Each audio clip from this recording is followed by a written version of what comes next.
जब घर में अचानक से मेहमान आए या त्योहारों की बाहर आए तो सबसे पहले टेंशन किस बात की होती है कि घर में नाश्ता क्या बनाएं या उन्हें चाय के साथ क्या खिलाया जाए। तो खाने की तो बाद में सोचेंगे, आज नाश्ते की सोचेंगे। तो आप सभी का बहुत बहुत स्वागत करती हूँ। तो चलिए स्टार्ट करते हैं। तो यहाँ सबसे पहले 1 कप मैंने बेसन लिया है, आधा कप सूजी ली है, इसे हल्का सा भून लेते हैं। जितनी मैंने सूजी ली है उस कटोरी से नाप के मैंने यहाँ देसी घी लिया है। इसे भी इसमें डाल के सुनहरा होने तक भूनेंगे, बहुत ज़्यादा एकदम नहीं भूनना है। बस इसका कच्चापन दूर हो जाए और हल्का सा सुनहरा हो जाए, इसमें से खुशबू आने लगे, बस इतना ही हमें इसे भूनना है।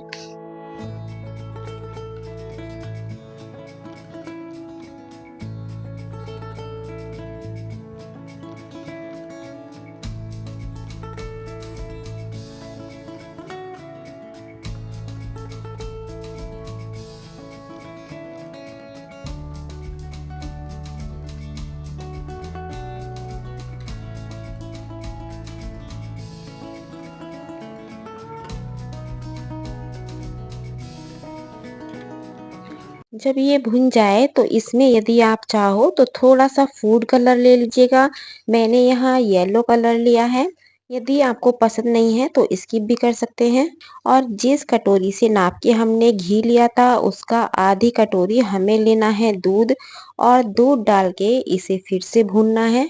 जैसे जैसे ये भुनेगा वैसे वैसे ये बिल्कुल दानेदार हो जाएगा, आप देख सकते हैं। इस टाइम गैस की फ्लेम को लो रखिएगा, क्योंकि हाई रखेंगे तो एकदम दूध डालने से चिपक भी जाएगा और जलने का भी डर रहेगा। तो इसलिए आराम से भूनेगा, कोई जल्दबाजी आप मत करिएगा।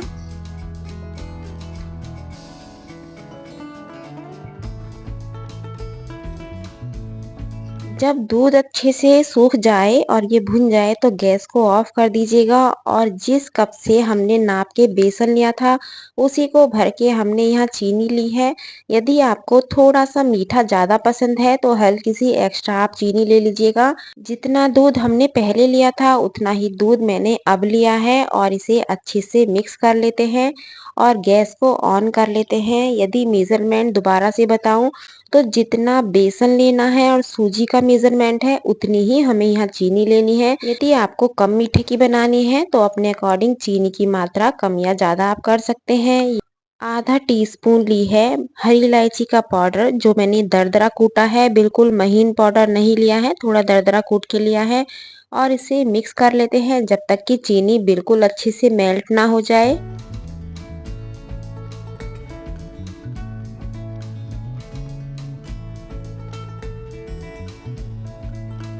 जैसे जैसे चीनी बेसन में घुलेगी वैसे ये पतला हो जाएगा, और इस स्टेज पे हमें लेना है 1 से 1.5 चम्मच देसी घी, और इसे अच्छे से मिक्स कर लेते हैं। बस आपको ये ध्यान रखना है कि चीनी हमारी अच्छे से इसमें गल जानी चाहिए, चीनी का दाना न रहे, बस इतना ही इसे पकाना है, क्योंकि बेसन हमारा पका हुआ है। यदि आप चाहो तो इसमें पिसी हुई चीनी भी आप ऐड कर सकते हैं।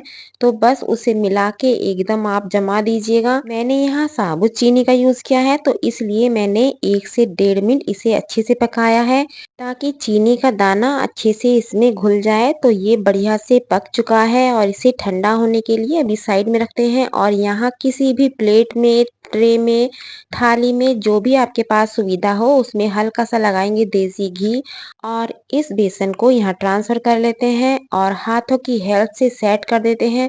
जितनी मोटी पतली आपको चाहिए उस साइज के अकॉर्डिंग इसको प्रेस कीजिएगा। पलटे पे हल्का सा देसी घी लगा के इसे इस तरीके से सेट कीजिएगा, क्योंकि गर्म है तो हाथ नहीं लगा पाओगे, या स्पून की हेल्प से जैसे भी आपको आसानी हो वैसे इसको सेट कर लीजिएगा। मैं बहुत ज़्यादा इसे मोटी नहीं बनाऊंगी, थोड़ी सी पतली बनाऊंगी। इसके ऊपर अपने मनपसंद आप ड्राई फ्रूट्स लगा सकते हैं, काजू बादाम पिस्ता जो भी आपके पास हो वो लगा लीजिएगा। तो फिलहाल मैं यहाँ पिस्ता ही लगा रही हूँ, और इसे ठंडा होने के लिए साइड में रखेंगे। कम से कम 1 घंटा इसे सेट होने के लिए छोड़ देते हैं। अभी कटिंग वगैरह कुछ भी नहीं करेंगे।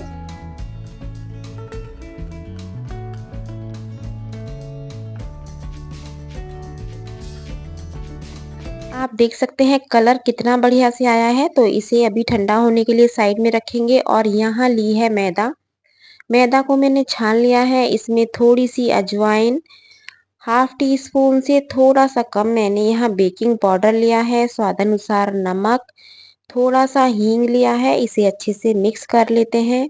और मिक्स करने के बाद इसमें हमें लेना है घी। घी आप कोई भी ले सकते हैं, रिफाइंड ले सकते हैं, देसी घी, वनस्पति घी, रिफाइंड, मूँगफली का तेल, कोई भी जो भी आपको पसंद है आप उसके अकॉर्डिंग आप इसमें मोमन लगाइएगा और इसे अच्छे से मिक्स कर लीजिएगा।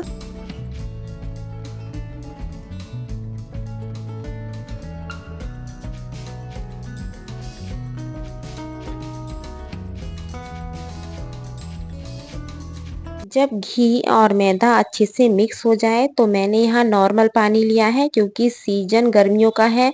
यदि आप सर्दियों में बनाएं तो इसमें गुनगुने पानी का यूज़ कीजिएगा।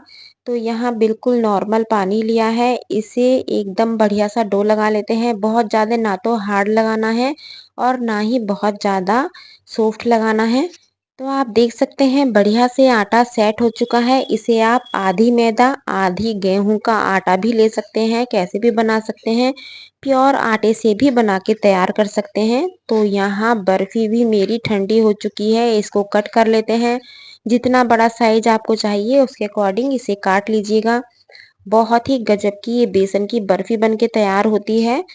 तो मैं अभी आपको दिखाऊंगी कितनी एकदम स्वादिष्ट बनती है। इसका जो टेक्सचर होता है बिल्कुल ऐसा होता है जैसे मावे की हम बर्फी बनाते हैं। यदि आपको हार्ड वाली चाहिए तो उसमें चीनी की चाशनी बना के एक तार की, तब उसमें आप बेसन डालिए तो थोड़ा हार्ड बन जाएगी। तो मैंने यहाँ बिल्कुल मावे वाला इसका टेक्सचर रखा है, इसलिए मैंने इसे इस तरीके से बनाया है। आपको और भी बहुत सारी रेसिपी चाहिए तो प्लेलिस्ट में आप जाइएगा, स्वीट रेसिपी करके वहाँ फोल्डर है, उसमें बहुत सारी आपको बेसन की, मावे की, नारियल की बहुत सारी बर्फियों की रेसिपी मिल जाएंगी। तो आप चेकआउट कर लीजिएगा। तो फिलहाल यहाँ बर्फी बढ़िया से कट चुकी है, इसे रखेंगे अभी साइड में। आप देख सकते हैं बिल्कुल खूबसूरत है, कलर भी बहुत अच्छे से आया है। और इसमें बहुत से हल्दी वगैरह डालते हैं, तो हल्दी की जगह यदि आप फूड कलर का यूज़ करेंगे तो आपका कलर भी अच्छा आएगा और लुक वाइज भी अच्छा होगा, और खाने में तो ये है ही गजब की। तो चलिए आगे बढ़ते हैं। तो यहाँ मैदा भी बढ़िया से सेट हो चुकी है। इसका अब हमें करना क्या है, छोटे छोटे पेड़े तोड़ लेते हैं, बहुत फिनिशिंग में नहीं तोड़ने हैं। छोटे मोटे उल्टे सीधे कैसे भी आप तोड़ लीजिएगा, सब तरीके से चलेंगे। तो इसके पहले पेड़े तोड़ेंगे।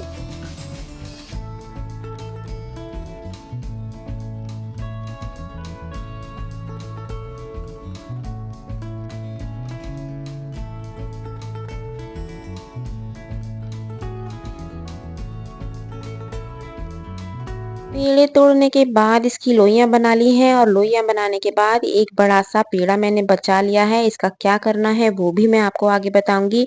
और पेड़ों को लेने के बाद एक सपाट इस तरीके से कटोरी लीजिएगा और इसे दबा लीजिएगा। दबाने से टाइम भी कम लगेगा और बिल्कुल बढ़िया से एकसार हो जाएंगी। यदि आपको इस तरीके से ना हो, दिक्कत हो, तो बेलन की हेल्प से भी इसे बड़ा कर लीजिएगा।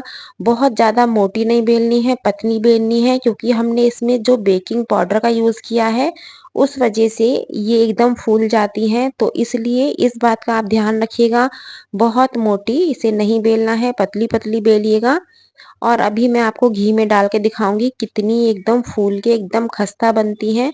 तो इन्हें सबको बेल लिया है, इसे रखेंगे साइड में। और सबसे पहले करेंगे क्या, सबसे पहले घी गर्म होने के लिए रख देते हैं। जितनी देर में हमारा घी गर्म होगा तो आगे का प्रोसीजर कर लेते हैं। इसे आप अपना मनपसंद घी में, रिफाइन में, किसी में भी फ्राई कर सकते हैं।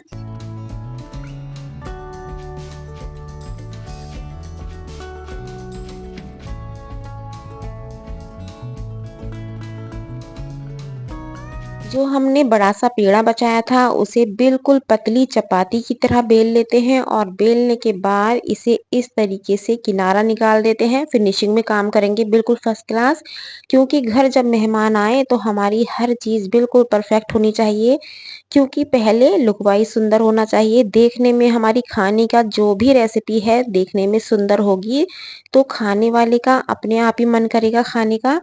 तो इस तरीके से कट लगा लेते हैं। दोनों ही चीज़ें सेम मैदा की बनाई जाएँगी, इसलिए मैं दोनों ही चीज़ आपको बना के दिखा रही हूँ। ऐसा नहीं है कि पेंसिल पारे की अलग मैदा होगी या नमक पारे की अलग मैदा होगी या मट्ठी की अलग मैदा होगी। सभी चीज़ एक ही मैदा से बनाई जा सकती हैं, केवल शेप चेंज कर रही हूँ मैं। मैदा एक ही है और दोनों ही शेप अलग हैं और ये बन गए मेरे पेंसिल पारे। इसे हम पेंसिल पारों के नाम से ही जानते हैं। आप क्या कहते हैं ये कमेंट्स बॉक्स में बताइएगा। तो यहाँ घी बढ़िया से गरम हो चुका है, इसमें डाल लेते हैं ये मट्ठी। बिल्कुल लो फ्लेम रहनी चाहिए, हाई फ्लेम पे इसे नहीं डालना है। और सारी मट्ठी बहुत सारी एक बार में आ जाती हैं, ऐसा नहीं है। गिनती की 4-4 या 5-5 आप फ्राई करेंगे, कम से कम 10 से 12 एक बार में कढ़ाई में आ जाती हैं। बड़ी कढ़ाई हो तो 15 से 20 भी आ सकती हैं। तो आप देख सकते हैं किस तरीके से ये फूल चुकी हैं। इन्हें 2 से 3 मिनट हो गया है। 2 या 3 मिनट के बाद इनका साइज काफ़ी मोटा हो जाता है, एकदम कढ़ाई भर जाती है। तो इसे हमें एकदम नहीं पलटना है, इन्हें आराम से सिकने देना है।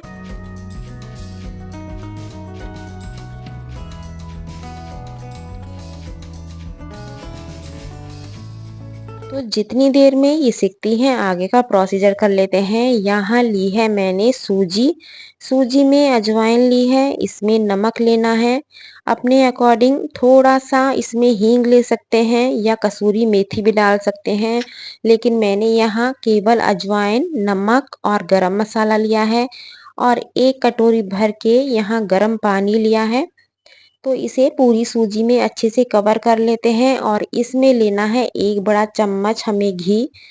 तो क्योंकि गर्म पानी है, घी आसानी से इसमें मेल्ट हो जाएगा। यदि ठंडे पानी में बना रहे हैं तो आप गरम घी लीजिएगा, लेकिन ये जो मैं रेसिपी बता रही हूँ इसे गरम पानी में ही सूजी को भिगो के लेना है। और घी इस तरीके से मिक्स करेंगे तो सूजी हमारी गरम है तो ये अच्छे से अपने आप मेल्ट हो जाएगा। इसे अच्छे से मिक्स कर लेते हैं।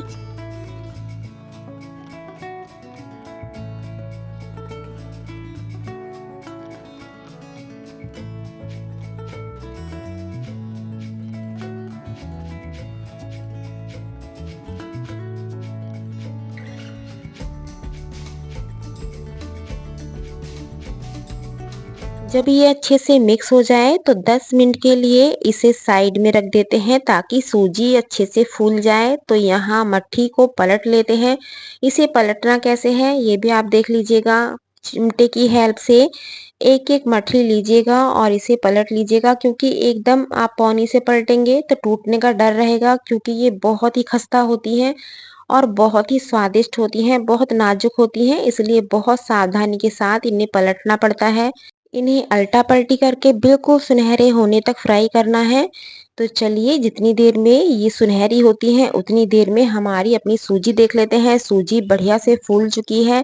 अब हमें करना क्या है, इसमें डालनी है मैदा।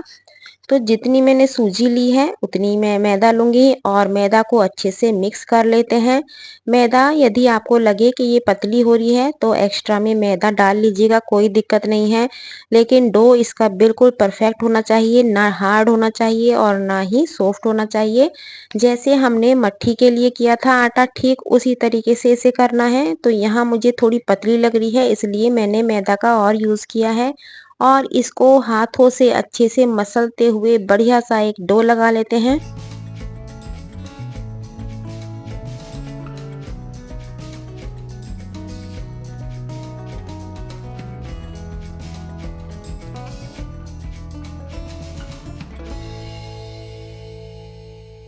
तो आप देख सकते हैं बहुत ज़्यादा ना तो टाइट है और ना ही सॉफ्ट है, तो इसे भी 10 मिनट के लिए दोबारा से रखेंगे ताकि आटा हमारा बढ़िया से सेट हो जाए। आप मट्ठी का कलर देखिएगा कितना बढ़िया से एकदम निकल के आया है। तो इन्हें घी से कैसे निकालना है, जो आपको लगे कि थोड़ा तेज सिक गई है, पूरी सिक चुकी है, उसका नंबर आप पहले लीजिएगा। जो लगे आपको थोड़ी कच्ची है तो उसका नंबर आप बाद में लीजिएगा। इसी तरीके से करते हुए आप सारी मट्ठी घी से बाहर निकाल लीजिएगा। आप बहुत ध्यान से देखिएगा, जब हमने बेली थी ये कितनी पतली थी और जब ये फ्राई हो चुकी हैं तो इनका साइज बहुत ज़्यादा मोटा हो चुका है, क्योंकि ये एकदम अंदर से खस्ता बनी है और बहुत ही स्वादिष्ट बनी है। तो इन्हें पहले अलग रख लेते हैं। और जो बाकी के हैं वो हमें डालने से पहले करना क्या है, घी की सफाई करनी है। तो घी की सफाई करने के लिए हमेशा इस तरीके से छलनी का यूज़ कीजिएगा और घी में इस तरीके से इसे 3 से 4 बार घुमाएंगे तो सारी जो नीचे मैदा का कुछ भी बना है इस तरीके से खस्ता, तो नीचे थोड़ा सा उसका अंश रह जाता है तो घी भी आसानी से सफाई हो जाती है। तो इसे मैं भी अलग करूंगी और जो हमने पेंसिल पारे बनाए हैं उन्हें भी फ्राई कर लेते हैं। बिल्कुल लो फ्लेम पे इन्हें फ्राई करना है। ये देखिएगा कितने बढ़िया से एकदम ये सिक के आएंगे। इसका कलर देखिएगा, दोनों ही एक मैदा से बनाए गए हैं, इस चीज़ का आप ध्यान रखिएगा। तो चलिए इन्हें भी सिकने के लिए छोड़ देते हैं और आगे बढ़ते हैं कि आगे हमें क्या करना है।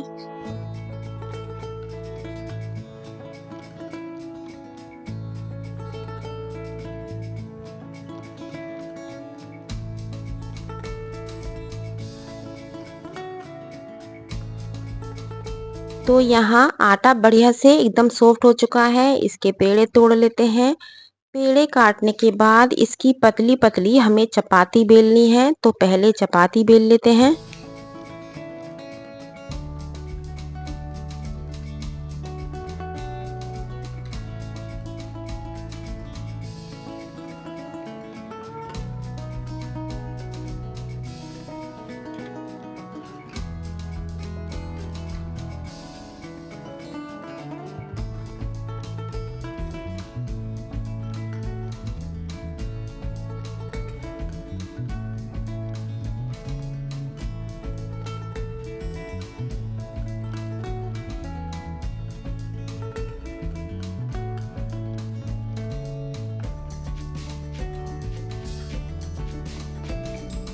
जितनी पतली बेल सकते हैं उतनी पतली चपाती बेलिएगा और इसके किनारे काटने के बाद इसे इस तरीके से चकोर पीस में काट लीजिएगा। बहुत बड़े साइज में नहीं काटने हैं, थोड़े छोटे छोटे पीस में काटने हैं। ये मैंने 1 इंच के करीब काटे हैं, तो आप देख सकते हैं कितने पतले एकदम एकसार एकदम फर्स्ट क्लास कट के तैयार हुए हैं। तो सारी मैदा के मैं इस तरीके से पहले बना लेती हूँ।